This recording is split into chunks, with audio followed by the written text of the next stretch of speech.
આજથી 80 વર્ષ પહેલાનો ખેડૂત એટલે મહેનતનો મહાસાગર, પણ સમૃદ્ધિમાં શૂન્ય હતો. અજ્ઞાનના અંધકારમાં અટવાતો બિચારો નિર્દોષ, નિસ્વાર્થ ખેડૂત શહેરના લુચ્ચા અને સ્વાર્થી વેપારીઓ દ્વારા સરળતાથી એ છેતરાઈ જતો હતો.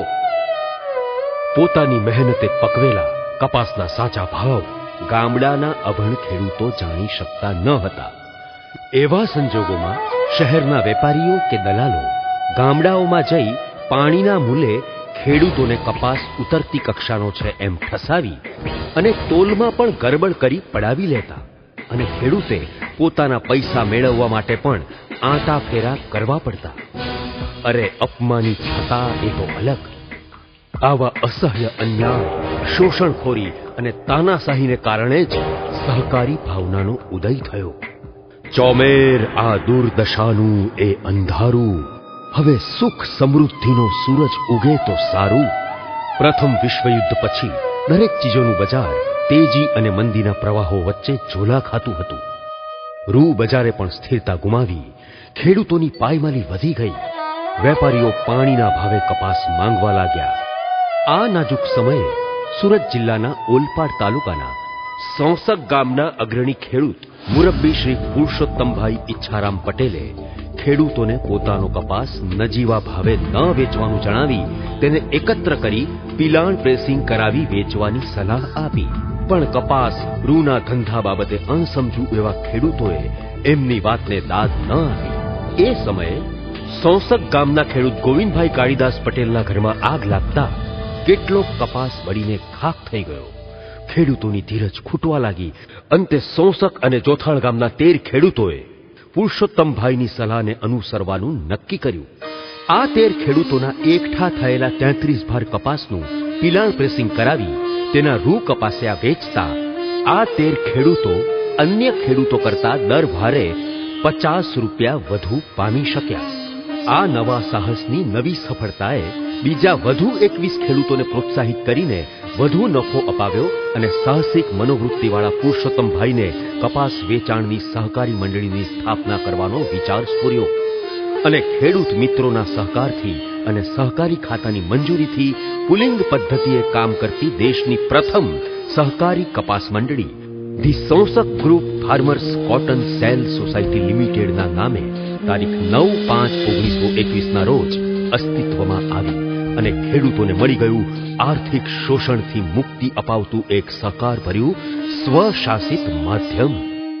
મારા ખેતરમાં ઉગ્યો કપાસ, મારા જીવનમાં આવ્યો ઉજાસ, હવે કોઈ નહીં રહેશે ઉદાસ, હવે દેખાશે હર પળ વિકાસ. સોંસક મંડળીની સ્થાપના પછી સક્રિયતાનું મોજું ફરી વળ્યું અને પછીના 4 જ વર્ષમાં અસનાર, પાલ અને ગોથાણ વગેરે કપાસ મંડળીઓની સ્થાપના થઈ. લોકોનો વિશ્વાસ વધવા લાગ્યો. પણ હજી એક સમસ્યા હતી.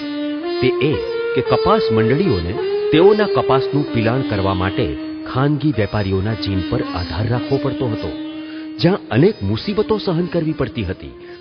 આ મુસીબતોના ઉકેલ માટે કપાસ મંડળીના આગેવાનોએ શ્રી પુરુષોત્તમભાઈના નેતૃત્વ હેઠળ જીનિંગ મંડળી સ્થાપવાનો નિર્ણય કર્યો. જીનિંગ મંડળીની મંજૂરી મળતા જ ભારતની પ્રથમ જીનિંગ મંડળી ધી સોંસક કોઓપરેટિવ જીનિંગ સોસાયટી લિમિટેડનું તારીખ 4/11/1925ના રોજ ભવ્ય સર્જન થયું.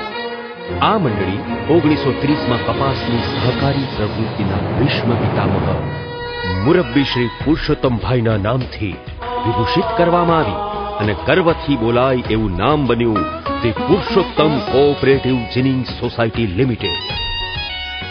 મંડળીને તેના કારખાના માટે પ્રખર દેશભક્ત, સેવાભાવી, સમાજ સેવક કાનજીભાઈના હુલામણા નામે પ્રખ્યાત એવા શ્રી કનૈયાલાલ નાનાલાલ દેસાઈએ 99 વર્ષના પટે નજીવા ગણોતે જમીન ફાળવી આપી, જેના પર 28 જીનોનું કારખાનું બંધાયું અને તારીખ 1/4/1927થી દેશની પ્રથમ જીનિંગ ફેક્ટરી ધમધમવા લાગી, જેમાં ત્યાર પછીના એક જ વર્ષમાં બીજા 6 જીન ઉમેરાયા.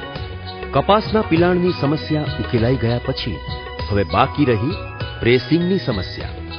પિલાણ થયેલા રૂને પ્રેસિંગ માટે હજી ખાનગી વેપારીઓના પ્રેસનો આધાર લેવાનો હતો, જેમાં વેપારીઓની અડોડાઈ, દાદાગીરી અને અને મનસ્વીપણાને કારણે ખેડૂતોએ ઘણું સહન કરવું પડતું હતું. અને એમાંય 1934માં સુરતના પ્રેસિંગ ફેક્ટરીના માલિકોએ એસોસિએશન બનાવી મંડળીઓના રૂનું પ્રેસિંગ કામ નક્કી કરેલા દરથી ઓછા દરે નહીં કરવાનો ઠરાવ કર્યો. પણ એમની આ અવળચંડાઈએ વધુ એક સાહસની દિશાના દ્વાર ખોલી આપ્યા. સીથાણ ગામના વતની અને ધી સંસદ group cooperative cotton sale society લિમિટેડના પ્રમુખ શ્રી બાલુભાઈ કાલિદાસ પટેલ જેવા ઉચ્ચ શિક્ષણ પામેલા આગેવાન સૌ ખેડૂતોને મળ્યા અને એમણે સહકારી મંડળી ઊભી કરી પ્રેસ નાખવાનો નિર્ણય કર્યો.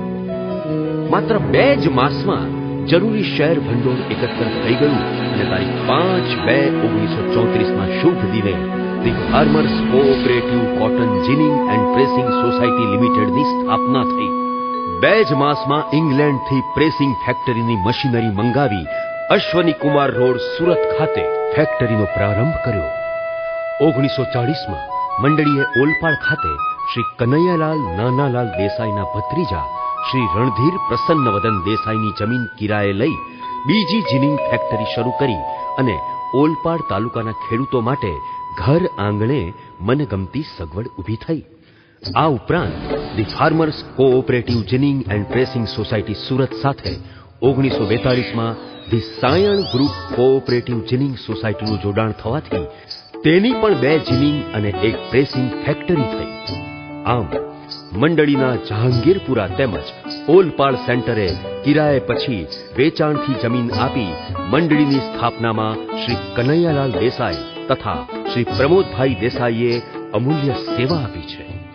1956માં the Purushottam cooperative ginning society અને the farmers cooperative cotton ginning and pressing સોસાયટીની વ્યવસ્થાપક સમિતિએ શ્રી દુર્લભભાઈ પટેલના સૂચનથી જહાંગીરપુરા અને ઓલપાડમાં પ્રેસ શરૂ કરવું સરળ બને એ માટે બંને સંસ્થાઓનું જોડાણ કરવાનું નક્કી કર્યું અને એ જોડાણના પરિણામે એક રૂપાળું નામ અસ્તિત્વમાં આવ્યું, the Purushottam farmers cooperative cotton ginning and pressing society limited. અને પછી શરૂ થઈ સંયુક્ત બળની સફળતાઓની હારમાળા.